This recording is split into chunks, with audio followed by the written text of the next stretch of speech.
हाय, आपके साथ मैं हूँ Surabhi Sharma. India TV YouTube channel subscribe करिए, बेल आइकन दबाएं। काबुल पर तालिबान के इस निजाम का रिमोट कंट्रोल तालिबान के मौलवियों के हाथ में है। कौन है तालिबान के वो लीडर जो अफगानिस्तान पर राज करने जा रहे हैं?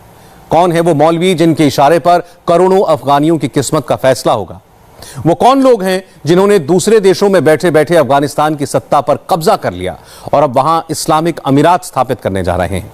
क्या तालिबान का ये 2.0 वर्जन उसकी पहली हुकूमत से अलग होगा, या फिर अफगानिस्तान में एक बार फिर वैसे ही कट्टरपंथियों का राज दिखेगा जो 20 साल पहले हमने देखा था? काबुल में प्रेसिडेंशियल पैलेस की यह तस्वीर इस बात का ऐलान है कि अफगानिस्तान में तालिबान का राज आ गया। कट्टर इस्लामिक संगठन के आतंकी उस टेबल पर हथियार रखकर बैठ गए जहां कभी अफगान जनता के चुने हुए राष्ट्रपति अशरफ गनी बैठा करते थे। यही फर्क है एक चुनी हुई सरकार और ताकत के दम पर सत्ता हासिल करने वाले तालिबान के बीच, एक लोकतांत्रिक सरकार और इस्लामिक शरीयत वाले राज के बीच। अपनी इसी कट्टर इमेज के चलते तालिबान लफ्ज अफगानिस्तान में खौफ का दूसरा नाम है। तालिबान का राज आने से काबुल में भगदड़ मची है। एयरपोर्ट पर इतनी भीड़ है कि गोलियां चलानी पड़ रही हैं। लोग उड़ते प्लेन से लटक रहे हैं। उन्हें मरना कबूल है, मगर तालिबान नहीं।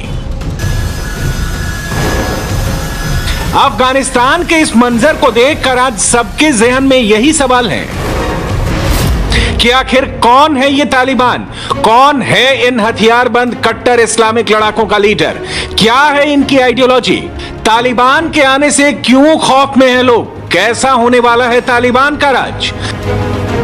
इन सभी सवालों के जवाब ही अफगानिस्तान में खौफ के मंजर, काबुल में प्रेसिडेंशियल पैलेस की मेज पर हथियारों के साथ बैठे लड़ाकों की तस्वीर के पीछे की स्टोरी क्लियर करते हैं। तालिबान की आज की लीडरशिप 1990 के दशक के उस दौर की पैदाइश है जब अफगान मुजाहिदीन से हारकर सोवियत सेनाओं ने अफगानिस्तान छोड़ा था।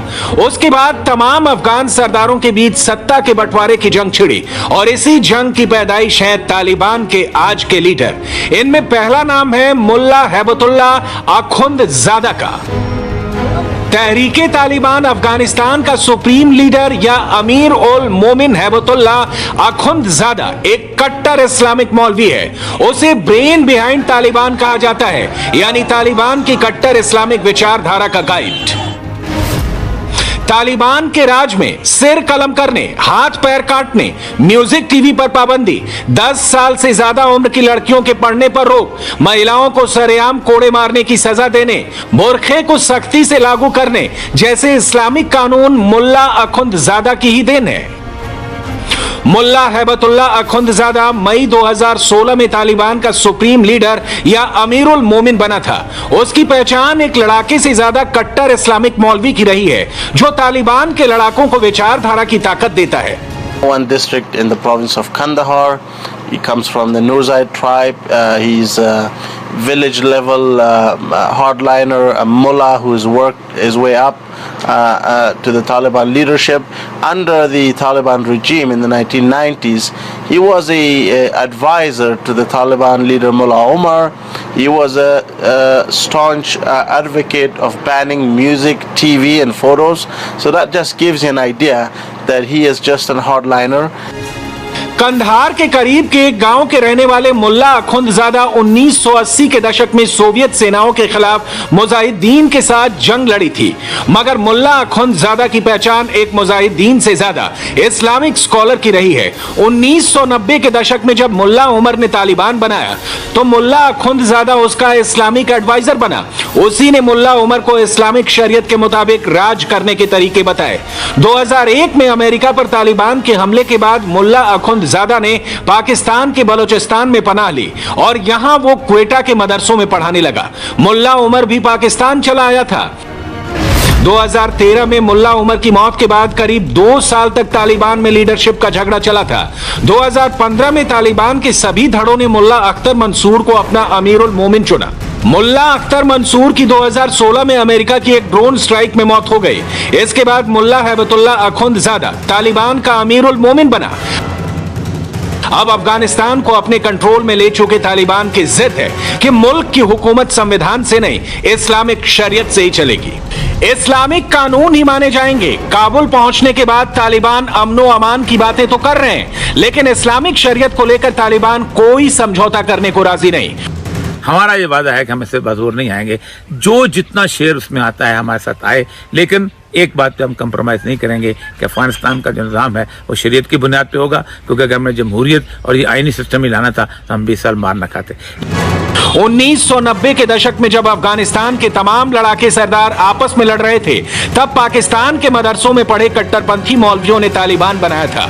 मुल्ला उमर की अगुवाई में बने तालिबान ने अफगानिस्तान में शरीयत का शासन लाने के वादे के साथ अपना अभियान साउथ अफगानिस्तान से शुरू किया था। उनकी पुष्ट पर ISI का हाथ था। 2001 में अफगानिस्तान पर अमेरिका के अटैक के साथ ही वहां तालिबान की हुकूमत खत्म हो गई थी। आज तालिबान की संस्थापक ओरिजिनल लीडरशिप में से सिर्फ एक ही शख्स जिंदा है, जिसका नाम है मुल्ला अब्दुल गनी बिरादर। तालिबान ने जिस तेजी से अफगानिस्तान पर कब्जा किया, उससे पूरी दुनिया हैरान रह गई। आधुनिक हथियारों से लैस अफगान सेना ने कुछ ही हफ्तों में तालिबान के लड़ाकों के आगे अगर घुटने टेक दिए, तो इसका बड़ा क्रेडिट मुल्ला अब्दुल गनी बिरादर को ही जाता है। मुल्ला बिरादर तालिबान का कितना पावरफुल लीडर है, उसे आप इन तस्वीरों से समझिए। कभी वो अमेरिका के विदेश मंत्री से मिलता है, तो कभी रूस के विदेश मंत्री उसकी मेजबानी करते हैं।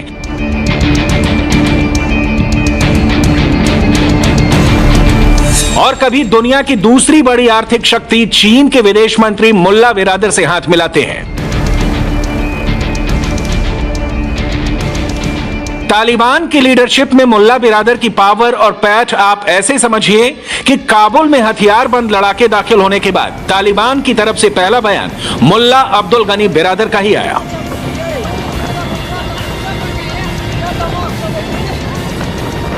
वटोल अफगानिस्तान मुसलमान मिलत सफलता के लिए मैं मुस्लिम अफगान लोगों को बधाई देना चाहता हूं, खास तौर से काबुल के नागरिकों को। मैं सभी तालिबान फाइटर्स को सलाह देना चाहता हूं कि हम अकल्पनीय और विशेष स्थिति तक पहुंच गए हैं।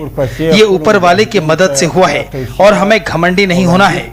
इससे पहले हमें इतनी जिम्मेदारी नहीं मिली थी, आज जितनी मिली है। भगवान ने हमारी परीक्षा ली है। दिन ब दिन हम देश की सेवा में शामिल होते जाएंगे और नागरिकों को सुरक्षा और भविष्य के लिए नई उम्मीदें देंगे। अफगानिस्तान में तालिबान राज आने के बाद मुल्ला अब्दुल गनी बिरादर को देश का अगला राष्ट्रपति बताया जा रहा है। मुल्ला गनी बिरादर इससे पहले अमीरुल मोमिन मुल्ला उमर का रिश्तेदार है। वो इस कट्टरपंथी मिलिशिया के 4 फाउंडर्स में से एक है। तालिबान की पहली हुकूमत के दौर में मुल्ला बिरादर मुल्ला उमर का सबसे खास और वफादार नायब था। वैसे तो मुल्ला बिरादर तालिबान का सियासी चेहरा कहा जाता है, लेकिन जंग में तालिबान की कामयाबी के पीछे मुल्ला बिरादर की ही मिलिट्री प्लानिंग मानी जाती है। मुल्ला अब्दुल गनी बिरादर ने पाकिस्तान के मदरसों में पढ़ाई की। 2001 में अफगानिस्तान पर अमेरिका के हमले के बाद वो भागकर पाकिस्तान आ गया था।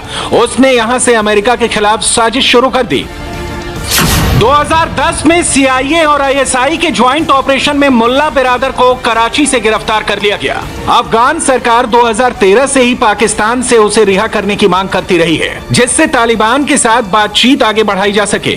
2018 में अमेरिका ने पाकिस्तान पर प्रेशर डालकर मुल्ला बिरादर को जेल से रिहा कराया। इसके बाद उसने कतर की राजधानी दोहा को अपना ठिकाना बनाया। मुल्ला अब्दुल गनी बिरादर तालिबान का सुप्रीम पॉलिटिकल लीडर बनकर उभरा। जब भी अमेरिका, रूस और चीन जैसे देशों ने तालिबान से बात की, तो उसकी अगुवाई मुल्ला बिरादर ही करता था। आज अगर तालिबान पहले के मुकाबले सॉफ्ट अप्रोच दिखा रहा है, तो उसके पीछे मुल्ला अब्दुल गनी बिरादर का ही दिमाग कहा जाता है। वो सबको साथ लेकर अफगान सरकार बनाने की बात करता है। तो क्या मुल्ला अखुंदजादा और मुल्ला अब्दुल गनी बिरादर के राज में तालिबान बदल जाएगा?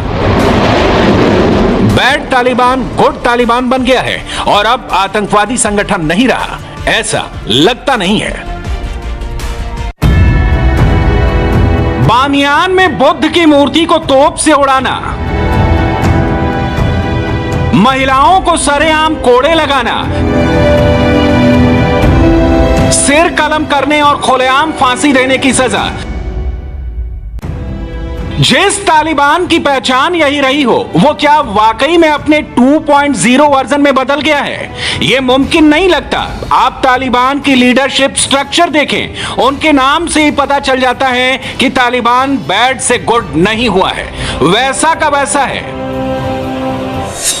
तालिबान का टॉप लीडर है मुल्ला हैबतुल्लाह अखुंदजादा। अखुंदजादा, उनके मातहत 3 डिप्टी हैं, एक सियासी नायब मुल्ला अब्दुल गनी बिरादर। तो बाकी के 2 नायब जंग से जुड़े मामले देखते हैं। पहले नंबर पर है अमीर उल मोमिन मुल्ला उमर का बेटा मुल्ला याकूब, और दूसरे नंबर पर है Sirajuddin Haqqani. The Taliban are saying, look, we are bringing someone who's a religious scholar who comes from another tribe, and we are bringing Mullah Umar's son, Mullah Yaqub, as his deputy. And then you have got Sirajuddin Haqqani as the deputy who has got the military muscle. The move to bring Mullah Umar's son as his deputy is clearly aimed at trying to unite the various splintering Taliban groups. Tehreek-e Taliban के बदनाम Haqqani network से ताल्लुक रखने वाला Sirajuddin Haqqani CIA के most wanted आतंकवादियों में से एक है। वो पाकिस्तान के उत्तरी वजीरिस्तान को अपना ठिकाना बनाकर काबुल तक हमले करता रहा है। सिराजुद्दीन हक्कानी पर 2008 में काबुल के सेरेना होटल पर हमला हुआ। 2008 में ही अफगान राष्ट्रपति हामिद करजई पर अटैक, काबुल के एलिमेंट्री स्कूल पर हमला करके छात्रों की हत्या करने और अमेरिकी पत्रकार को अगवा करने जैसे इल्जाम हैं। सिराजुद्दीन हक्कानी को मारने के लिए अमेरिका ने उस पर कई बार ड्रोन अटैक किए, लेकिन हर बार वो बच निकला। माना जाता है कि उसे पाकिस्तान की आर्मी और खुफिया एजेंसी ISI से पूरी मदद मिलती है। तालिबान के पैसों का हिसाब किताब सिराजुद्दीन हक्कानी के ही हाथों में है। वो तालिबान के हथियारों और रसद की जिम्मेदारी भी संभालता है। He is a very important part of the Taliban military council. He's the backbone of Taliban military warfare, if you would like me to describe it that way. And so we will continue to see an elusive Sirajuddin Haqqani reportedly hiding inside Pakistan, according to the American intelligence officials, launch these deadly attacks. Taliban का एक और बड़ा leader शेर मोहम्मद अब्बास स्तानिकज़ई है, जो 2015 तक दोहा में तालिबान का सियासी दफ्तर चलाता था। वो मुल्ला उमर की हुकूमत में मंत्री भी रहा। दुनिया के तमाम लीडर से मिलने वाले तालिबानी नेताओं में स्तानिकज़ई को आप उसके स्याह कपड़ों से पहचान लेंगे, मगर तालिबान की लीडरशिप में सबसे खास है अब्दुल हकीम हक्कानी। मुल्ला अब्दुल हकीम हक्कानी तालिबान के रहबरी शूरा या लीडरशिप काउंसिल का चीफ है। तालिबान का हर बड़ा फैसला ये रहबरी शूरा ही लेता है, इसलिए अब्दुल हकीम हक्कानी तालिबान की हर नेगोशिएशन टीम का हिस्सा रहा है। इसके अलावा तालिबान की इंसाफ देने की जो इस्लामिक व्यवस्था है, उसकी निगरानी भी मुल्ला अब्दुल हकीम के हाथ में ही है। अब अफगानिस्तान में तालिबान का राज ये सब मिलकर चलाएंगे। एक लोकतांत्रिक देश को इस्लाम अमीरात बनाएंगे, जहां कबीलों का राज होगा, शरीयत वाला निजाम होगा। 1996 से 2001 के दौरान तालिबान का जो पावर स्ट्रक्चर था, उसमें कोई खास फेरबदल होने की उम्मीद नहीं है। इस पावर स्ट्रक्चर में मुल्ला हैबतुल्लाह अखुंदजादा अमीर उल मोमिन है, तो अब्दुल गनी बिरादर, मुल्ला याकूब और सिराजुद्दीन हक्कानी उसके नायब। न्यायिक मामले देखने के लिए सीनियर जज मुल्ला अब्दुल हकीम हक्कानी है, जो रहबरी शूरा या लीडरशिप काउंसिल का भी चीफ है। तो बाकी के डिपार्टमेंट देखने के लिए 17 मेंबर का कमीशन है। इस कमीशन में मिलिट्री इंटेलिजेंस, पॉलिटिकल, इकोनॉमिक और 13 अन्य विभागों के प्रमुख है। तालिबान के पीछे की असली ताकत क्या है? पाकिस्तान। वो पाकिस्तान जो 1947 में मजहब के नाम पर बना था, लेकिन जहां के कट्टरपंथी मुल्ला हमेशा से इस्लामिक शरीयत वाली हुकूमत कायम रखने का ख्वाब देखते रहे हैं। इसलिए आज अफगानिस्तान में तालिबान की जीत पर सबसे ज्यादा जश्न इस्लामाबाद में ही मन रहा है। जो अभी अफगानिस्तान में गुलामी की जंजीरें तो तोड़ दी उन्होंने, लेकिन जो ज़हनी गुलामी की जंजीरें वो नहीं टूटती। तालिबान की लीडरशिप में ज्यादातर वो मौलवी हैं जिन्होंने पाकिस्तान के मदरसों में पढ़ाई की है, जिन्हें सऊदी अरब से फंडिंग मिलती है। इनमें से ज्यादातर मदरसे पाकिस्तान का इस्लामिक संगठन जमाते इस्लामी चलाता है। तालिबान की लीडरशिप कट्टर सुन्नी इस्लाम या हनफी विचारधारा को मानने वाली है। वो महिलाओं को आजादी देने के खिलाफ है और मुल्क के अल्पसंख्यकों जैसे कि शिया फिरके के मुसलमानों और दूसरे धर्म के लोगों पर सख्ती करना चाहता है। हालांकि अफगानिस्तान के एक बड़े तबके के बीच उनकी कट्टरता और सादगी को पसंद भी किया जाता है। अमेरिकन की जो प्लानिंग आई है वो अजीब गरीब किस्म की थी। उन्होंने एक multi cultural, multi regional, multi ethnic force बनाने की कोशिश की। 5 से 7 हज़ार डॉलर तनख्वाह देके उनको एक जगह इकट्ठा करने की कोशिश की। अब हो ये रहा है कि तालिबान जिस शहर में जाते हैं, एक तो यह है कि पब्लिक की राय आमा खड़ी हो जाती है कि अब हमें आपको लड़ने नहीं देंगे, अब हम यहाँ पर जंग नहीं होने देंगे, हमने 40 साल बहुत जंग देखी। दूसरा यह है कि कहते हैं कि तालिबान को वो आग के सामने आप सरेंडर कर दें, और वो भी समझते हैं कि यहाँ मेरे साथ एक सिपाही ताजिक है, दूसरा उज़्बेक है, चौथा पश्तून है।